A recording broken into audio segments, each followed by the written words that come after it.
Nothing on the Bonnell Foundation's Living with Cystic Fibrosis podcast should be considered medical advice. Medical advice can only come from your CF physician.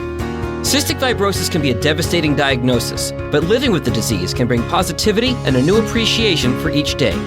From the Bonnell Foundation in Detroit, Michigan, it's the Living with Cystic Fibrosis podcast, sponsored by Viatris, Genentech, and Vertex. Here's your host, Laura Bonnell. We're talking with Rachel Alder today, or Ray as she likes to be called. She's been an advocate her entire life. Rachel, who is African American, was not diagnosed with cystic fibrosis until she was 26 years old. And that's just this past January. It's still unbelievable to those of us advocating and raising awareness about the disparity in diagnosing people of color, that it is still happening.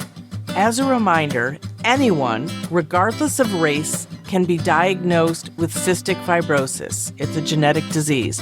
The number of people diagnosed with CF is certainly higher than is what is currently being reported. 40,000 people in the United States having cystic fibrosis and 70,000 worldwide. We know that that number is higher, again, because of people being underdiagnosed. Ray is a transracial adoptee, which means that she was adopted by parents with a different race. Ray identifies as queer and a full-time CF warrior. In the beginning of her career, she worked on diversity, victim advocacy with survivors of sexual assault, human trafficking, and domestic violence. And after her January CF diagnosis, she started focusing on patient advocacy and specifically on health equity. Ray herself overcame racial bias, health disparity, and a decline in her own health until her diagnosis. You just will not believe this story. Here we go. And Rachel, it's so wonderful, and I'll call you Ray because that's the name that you like to go by. Thank you. It's wonderful to have you. I'm so glad you reached out to us about volunteering and getting involved. And then I started looking at your social media and who you are and read about you. And I'm just so impressed with the person that you are. So thanks for joining us. Absolutely. Thank you for having me. It's an honor to be here. As I said in the introduction, it is just unbelievable and sad and maddening that it took until 26 years old for you to get diagnosed just because you're African American. I mean, we are trying to get the word out there that anyone can have cystic fibrosis. I mean, when I say I can't believe it, of course I can believe it, but it is maddening. Tell us about your lifetime struggle with getting this diagnosis and how it came about. Absolutely. So really from infancy, I had signs and symptoms of having some sort of disease, something going on. We didn't have any family history growing up. I was adopted, and so there was no things to look for or knowledge or any answers to give doctors as I would go for these issues growing up because we had that lack of family history. That definitely added a level of complication, but things like dislocating joints as an infant or from infancy, I started having issues with weight, typical things you'd hear, a lot of respiratory infections, getting sick a lot of coughing. When you said because of the adoption, you didn't have any history, we didn't have that history either. And I just want to point out, that's why this is so maddening. We didn't have history, but because we are white, I believe that it was more of a possibility. So just continue. Mm-hmm. And we didn't have newborn screening either at that time. Exactly. Sorry to interrupt, but I wanted to point that out because things need to get better. They do. Yeah. And ultimately, though, family history is what ended up partially leading to my diagnosis. So I'll circle back to that part. But yeah, as a child and teenager, they were just written off by primary care physicians and doctors as growing pains. You'll grow out of it. It's typical. I was expected to be pretty tall in my height projection. So they, chalked that up to going to be a tall person. So you're going to have the growing pains. And I was growing rather quickly as well. So it really just got dismissed, a lot of the symptoms that I was having. And up until really graduating high school, they were pretty much written off and dismissed throughout all of childhood. And then that's when kind of things really hit a peak of, okay, there really is something going on here. And they were unable to deny that any further at that point. Where was the change? When did that come in? What happened to get you to your diagnosis point? So I was playing, I had, earned a spot in collegiate athletics as a dual sport, doing swimming and water polo in Southern California. I was living what I call my dream year of sports all day, school, and more sports all day. It was quite a dream come true in Southern California, getting to leave Utah and go on an exciting adventure. But unfortunately, by the end of that first year, my first full season of having played, I really had the GI manifestations kick in full force. I was really struggling with GI bleeding they couldn't explain, just some weird factors that weren't adding up. I wasn't able to run. I wasn't able to keep up with the dryland exercises we were expected to do, lifting weights in the gym, things I had been doing for years. And I'm at the peak of my game, right? This is college. I was the most conditioned I had ever been as far as swimming and cardio, yet my body was falling apart instead of doing what it should have been doing, which was continuing to get stronger. And so I had to leave, unfortunately, and came home very determined to find answers. And when I came home to find those answers, I ended up in rheumatology with a misdiagnosis of lupus and rheumatoid arthritis. And they began heavily treating that for about 4 or 5 years with really, really toxic drugs for those two ailments, and just kept getting worse. I was going downhill really quickly and continued to have that nagging gut feeling like this isn't the right path. I don't think we're treating the right thing. I don't feel like this is correct. They should have some improvement. I know it's not a cure, but I am not feeling okay. And these meds are not helping. In fact, I feel confident they're making it worse. And so at that point, I really just trusted my gut and started searching around for answers and kind of learning to really become my own advocate at that point. And this was about 2019, nearing 2020. I was working full time. I'd found my career passion, which was victim advocacy, working with survivors of sexual assault, human trafficking, domestic violence. It was a niche that I really felt a passion for and a love for, but was finding myself less and less physically able to do. There's a lot of physical demand. You're showing up in the emergency department at 2:00 in the morning to respond to an assault, to advocate for your client, to help get them the services they need. And I just couldn't keep up with that. And I was 22, 23 at the time. So again, another pretty gravely concerning thing considering I'm on treatment. I've been doing what I've been told by these doctors, yet here we still are. And then COVID came and really sent me down a hill as far as respiratory symptoms go. I'd always had periodic pneumonia or bronchitis or infections growing up, but this really set me back. I had double COVID pneumonia, both lungs. I had the ground glass. It was just really severe respiratory events going on and kind of triggered a cycle of those subsequently. And so we went to Mayo Clinic in 2022 to just say, hey, let's see a geneticist. This just doesn't add up. And so we did. They did genetic testing and formalized my diagnosis of Ehlers-Danlos syndrome, which is an inherited connective tissue disorder. And they also gave me a formal diagnosis of postural orthostatic tachycardic syndrome, or POTS. And that explained a lot of what was going on. Some of the treatments started to help, yet the respiratory symptoms persisted and got worse. And so I knew we still weren't quite at the finish line yet. I started seeing the local CF clinic in 2021-ish, I would say, for just that recurrent pneumonias and infections. And they diagnosed me with bronchiectasis and just had all these questions going on. So I had also discovered of a family history a couple years before. You have to wait till you're 18 to get any real information, at least with how adoption was done back when I was adopted. So I found out I had some first cousins with cystic fibrosis. And I knew enough about it to know that I do want to have kids. I should probably just have that genetic testing panel done. We were doing some other genetic testing as well at the time with Mayo. So I said, hey, can you just tack this on as a test? Found out about this history, and I want to know for the sake of having kids if I'm a carrier. And I said, yeah, totally makes sense. We'll add it on.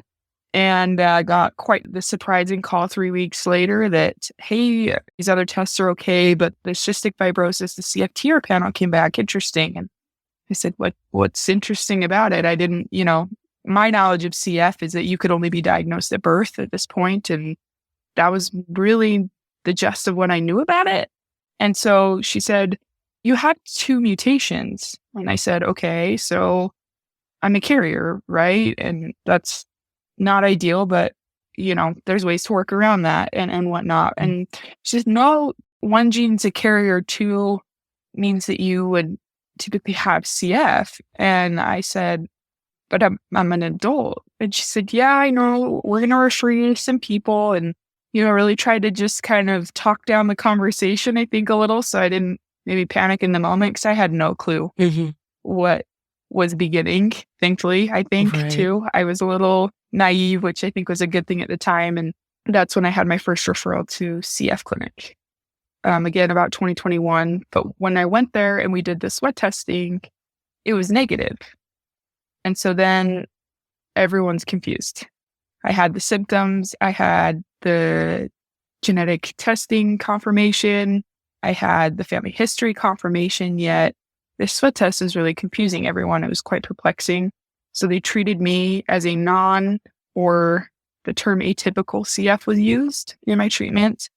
And we went through this rigorous cycle of 1.5 years of doing some outpatient treatment for the bronchiectasis and being a CF carrier, is what they called it on my documentation.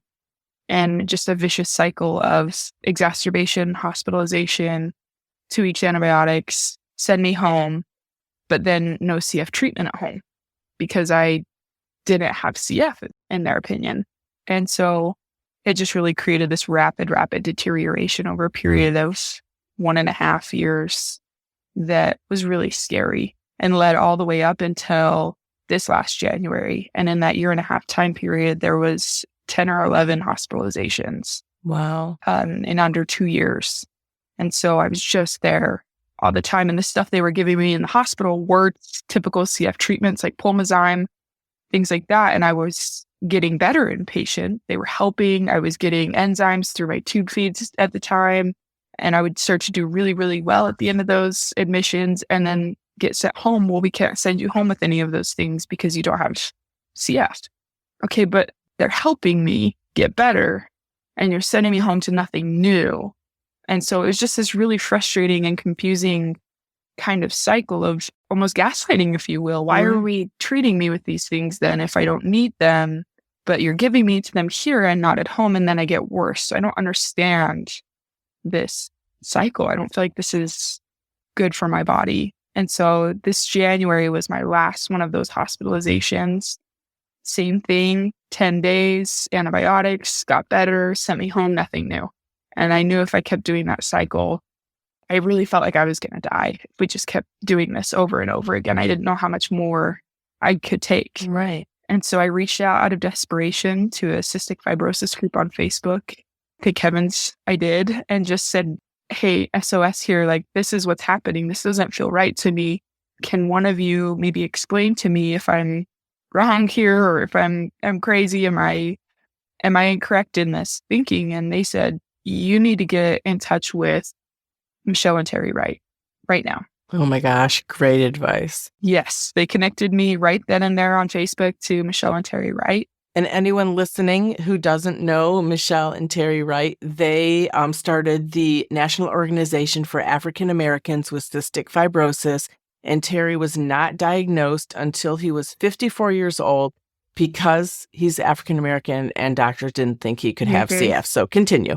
Yes. And so spoke with them very briefly. She called me on the phone immediately. I was like just blown away by their blatant willingness to show up and help the situation. And she said, you do whatever it takes to get to National Jewish to see Dr. Jennifer Taylor Kauser, whatever it takes. You need to get there now. And I mean, I would tell you it's probably not a week and a half later, we were down in Denver, and it took her one day and one nasal potential difference test and one look over my medical history, my notes. In that one appointment, I had a diagnosis of cystic fibrosis.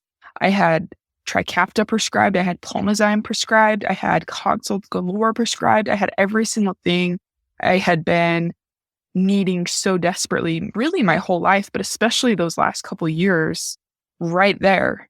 And it was just so mind-boggling that I couldn't get what I needed 10 minutes up the road. But here at this center, I had everything I needed in one day. It just really was just such a gift. And something I'm so grateful for is her and her efforts to, along with Terry and Michelle and Noah Seth, to help find people like myself and Terry that unfortunately just get stuck in that old incorrect stereotype about CF and what it looks like.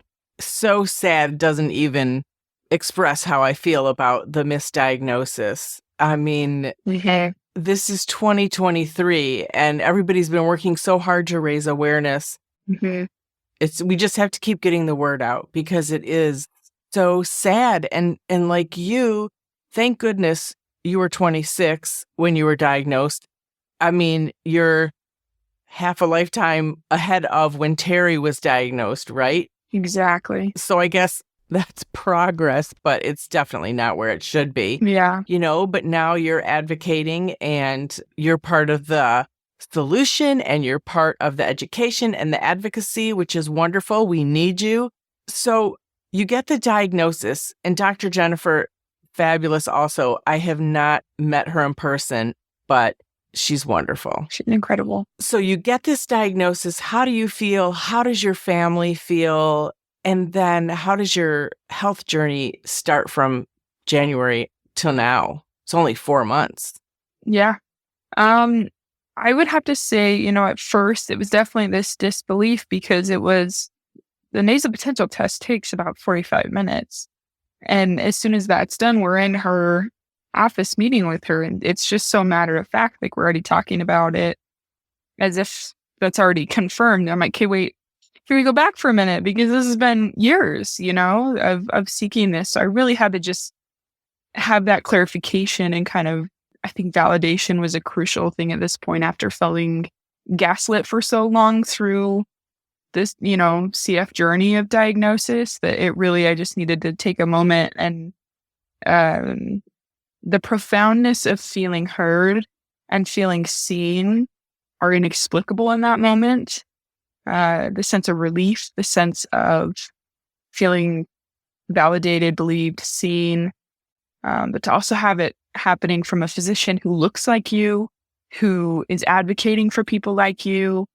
There really just was a moment I had to just kind of soak that all in appreciation and gratitude, but also in mourning because, there is so much time lost. And from what little I knew of CF at the time, I still knew that wasn't good. And I knew that wasn't fair. So that really was, bittersweet really is the only word I think can describe that moment. The relief of a diagnosis, the sadness of the reality of what that diagnosis is, but also the hope and trust of a care team and a center that saw me and that got it right.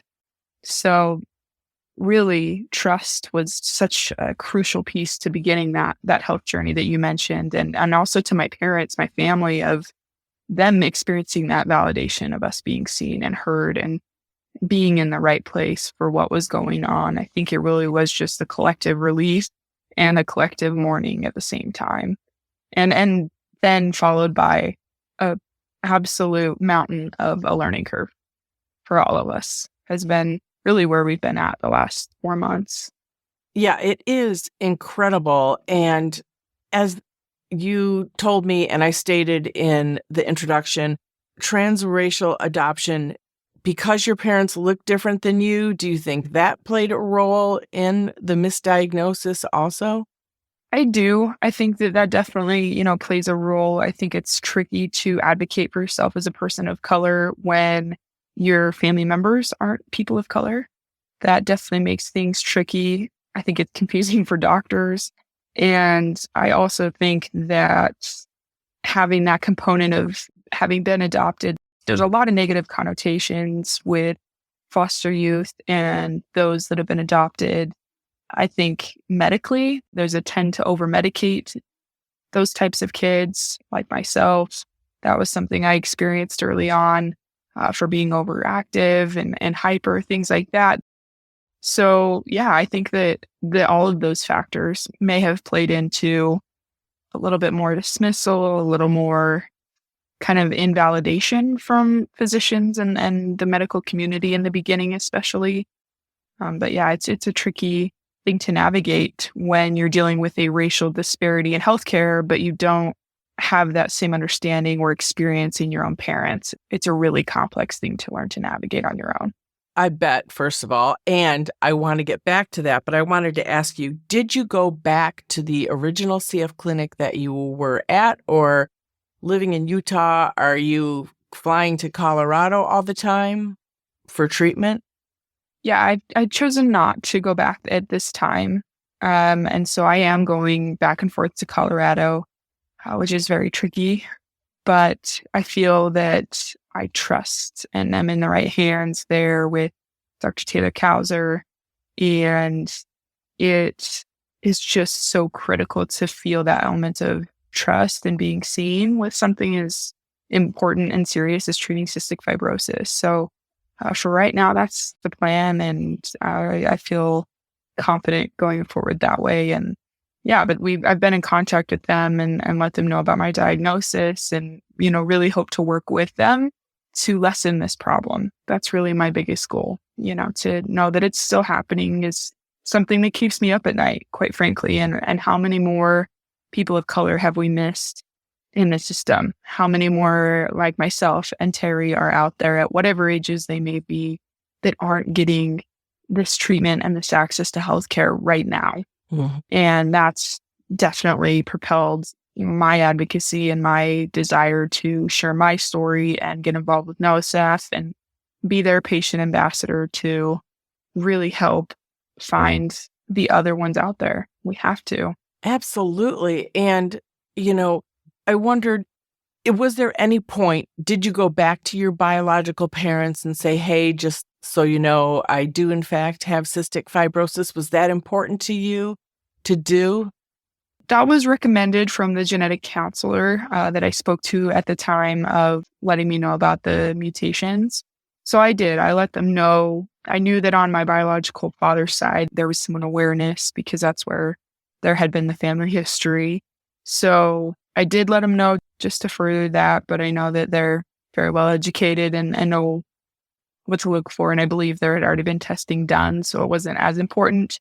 But on the maternal side, I definitely had to let them know and say, hey, get tested to see if you're a carrier and things like that for some biological siblings there. So yeah, that was important to me. I wanted to make sure that, especially given the situation with race and ethnicity and CF, I wanted to make sure that everyone that should be tested was. So. And the other thing that I'm sure you're aware of now is there is so much work to do. Even in newborn screening that didn't start till 2007, all the people of color aren't being tested in the newborn screening because those tests are mainly for Caucasians. In Michigan, we only test 60 mutations of the 2,000. So we definitely have a lot of work to do, right? I mean, it's still unbelievable. It is, and it's deeply concerning. In regards to my mutation, specifically, one is more common, and that's the one shared with the family history. But the second one I have is one I think of 7 ever documented. And so there's no classification of this mutation. There's no knowledge of it. And there's really no literature from what I've been able to find and what I've been told on it much at all. And so, in terms of newborn screenings and things like that, it's scary to think about. Would it even flag on a newborn screen these more rare mutations? So there's a lot of work to be done to make sure we have more equitable access to screening, testing, diagnosis in this world for sure. So my next question is, what were these past 4 months like? I mean, I see you have a port. It was so much new things for you. Tell us what the past 4 months were like medically for you. They have been pretty rough. As mentioned, I was hospitalized at the beginning of the year. So through New Year's, I was doing a hospitalization for an exacerbation, and then went right after that to Colorado, had a few days there, just lots of testing, and then came home to the world of grants, applications, paperwork, things like that for medications and whatnot. And then unfortunately, with starting one of the specialty modulators, I had a quite severe allergic reaction to it that ended up in a full flare exacerbation, if you will, which we flew to Colorado for. And I was there for 18 days, I believe. We were doing inpatient stay there for antibiotics, treatment, whatnot, to really calm down all that inflammation, steroids, high doses, things like that. So that also unmasked some CF-related diabetes that we didn't know about. So really just created a kind of a storm in my body. And that's really been what we've been dealing with for the last month or so, as far as treatment and care go. And so just trying to recover from that. And then we're actually going back out to Colorado tomorrow, to start a desensitization attempt at one of the modulators to see if I can tolerate it that way. So the same thing happened to one of my daughters. Really? Of the two that were on the specialty drug, one had a rash from head to toe and her throat closed up, and we ended up in the emergency room. Yes. But there is hope because she was desensitized to the drug. Really? I've learned so much, and they put it in a liquid form, and she took, I think, 0.25 dosage for 5 weeks, and then they introduced the pills, and she just a couple days ago allowed me to speak about this, and I was actually had a speaking engagement to a CF Education Day in Omaha, Nebraska, Saturday, and started crying because it was the first time I talked about it publicly, and it's so important to the CF world and for your hope for the future. So I know how important this is to you.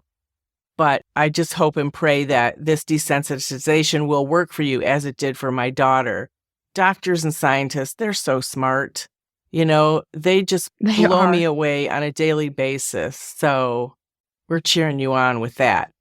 Well, thank you. It's comforting to hear a firsthand experience because I haven't yet. So that's definitely comforting because, there's a lot of weight. There's a lot of pressure on something like that and what it can mean futuristically. So that's fantastic for your daughter. I'm glad to hear that that's worked for her. Yes, and I hope it works for you as well because, mentally you had so much hope for it, right? Yes. You and your parents were like, yes, this is the answer. Yep. It's so hard. Absolutely. It is hard. It was very disheartening, especially the work that you go through to even just obtain it. That was pretty mind-blowing to me because, being new to the world and everything, but just the sheer amount of phone calls and time spent. I know you're well familiar with that, but that was a new thing for me. And so to have all that build up and all that work put in, it was very disheartening, but there is a level of optimism from the team and I'm just trying to hold on to that. So we'll give it a go. I can't even exactly put into words that, I'm sorry you have cystic fibrosis, but I'm so glad you're part of our community. I know it's such a weird thing, but CF as a diagnosis has given us, my girls and my husband and all of us really oddly a love of life, right? An appreciation that perhaps we wouldn't have had before. And our community is so tight. Like we're all experiencing the same or similar things. So I'm just glad that you're choosing to advocate, because we definitely need your voice. You have so much to say. So thank you for that.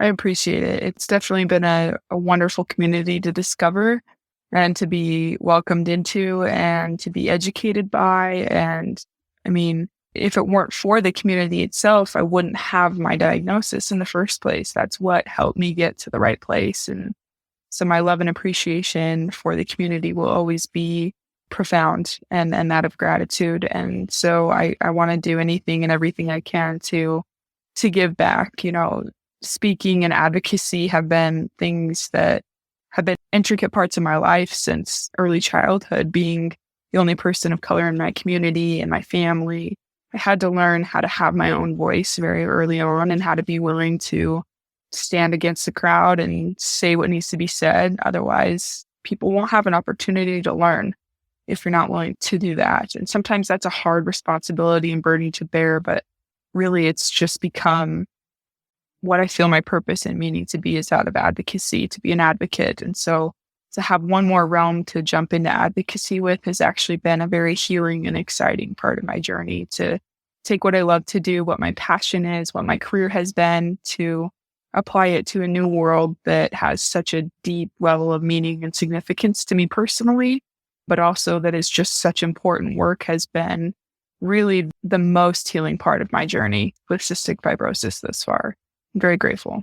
In your advocacy and raising awareness, have you come across anyone like yourself or others in the African American CF community that are still being diagnosed late? Or like, what kind of experience have you had since, I know it's only 4 months that you've had this diagnosis, so it is a short time, but what are you experiencing as you reach out?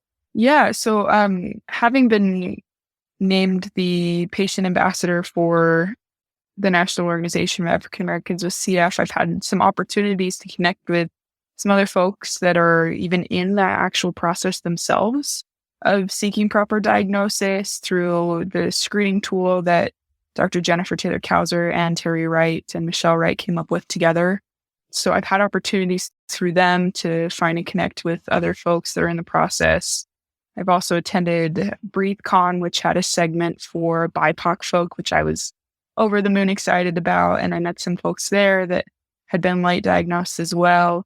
So definitely always looking for opportunities, but there does need to be a little more community, a little more, formalized way to connect with folks in the same situation. That's definitely something I'm hoping to facilitate in the future, that there's a way to find and chat with other people that are in a similar boat for the reason of their race, and delayed diagnosis. That would be a dream of mine to see, be a resource at some point. Mm-hmm. What are you thinking about your future? A little bit of what you just talked about, but as far as your health goes and your advocacy. Yeah, I think this is a really big piece futuristically of what I want to do. As mentioned, I worked in a very niche area of advocacy before, working as a victim as survivor advocate, and I loved that. But the reality is at least where my health is at the moment, that's just not realistic. And I'm happy to learn to be okay with that, at least for now. But finding this new area of advocacy within CF and within health equity and patient advocacy, I really hope can become sort of a new career path in a way, something that I can spend my time and energy learning more about and working to better use my voice in advocating for. So I really feel like it's kind of almost created this new path, which has been a gift. Because it's disheartening to have to walk away from careers and things that you love due to health. That's a really hard aspect of disease. And I might say it's one of the hardest because you have this passion, right? And you find what you love. And I feel so grateful to have done that so early in life. I recognize that sometimes it takes folks years and years and years to discover what they love. And I was fortunate enough to just be so loud in my advocacy by the time I reached 18 that I couldn't help myself but find that area of passion right away. And looking back, I think that was inspired. I really do. And I think I got to live and experience what I love to do. And now I'm just happy to find creative new ways to still do it, but in a different arena or in a different setting. And that's more than okay. It's wonderful. You're so wise in the short time that you've had a diagnosis, even though it was a long time to get there. I love that you're sharing your story, and you're definitely changing lives, and we appreciate it. And so many others you haven't even met yet are going to appreciate all you're doing. I mean, you have so much to offer. It's really important. So thank you. Anything else that you wanted to add about your experience or how your parents are feeling now before we wrap up? Yeah, I think for them, it's mostly just that sense of relief of we're in the right hands. Knowing and trusting a team is, I think, a massive, massive deal, even though I don't have quite as much literacy or understanding of the CF world and community. But the importance of care team I've learned is just, it's something you can't accurately quantitate its importance. I feel like it's just the most vital thing, to be in hands you trust, to feel like they understand you, your body, your trajectory, and have a good game plan in place that everyone feels good about, everyone's on board with. And they've been really good to help educate my parents. I did a lot of my own education. That's just how I am. So I felt quite knowledgeable in regards to CF by the point of my diagnosis, but I feel like my parents had to do a little bit of catching up, fairly so. It's so much to learn, and they've been really good about helping educate my parents as we go. And so that's been really helpful to not feel that that's entirely on myself. So I'm very grateful for that, for resources like what you provide and what so many others in the community provide have been so helpful to my family to jump into this so late in the game, if you will. And I'm just so grateful for all the organizations like this one, just all of them that have that advocacy and education piece, because families like mine are dependent upon it. We have to have it. We don't have another way to just jump in and get going if you don't have that firsthand perspective from families, from lived experience. So I'm just beyond grateful for all of those resources, as are my parents. Well, I'm so glad and appreciate hearing that. Thank you. And I want everyone to know that in show notes, we have information about the National Organization for African Americans with Cystic Fibrosis. I also want to offer up to your parents to go on our website, the Bonnell Foundation website. The CF Masterclass is all parent perspective about raising children with cystic fibrosis and adults. And so that would be really helpful for them as well. And it's just important to have these resources. The other thing, I want to mention it during the podcast because I want to continue promoting what CODA is, and the acronym escapes me what it stands for at this moment. But what they do is they help anybody with many chronic diseases financially. So it's like a GoFundMe, except you don't pay taxes, because CODA is COTA, also in our show link, is a nonprofit. So they could help pay for your flight, to and from Utah. In addition to the financial assistance you should apply for through the Bonnell Foundation, I'm just reminding everyone listening to our podcast, there is so much help. So anybody can email the Bonnell Foundation. I can give people links, but they're also in the show notes. But it's important that this gets passed on as well, because sometimes people don't know where to go for information, right? Exactly.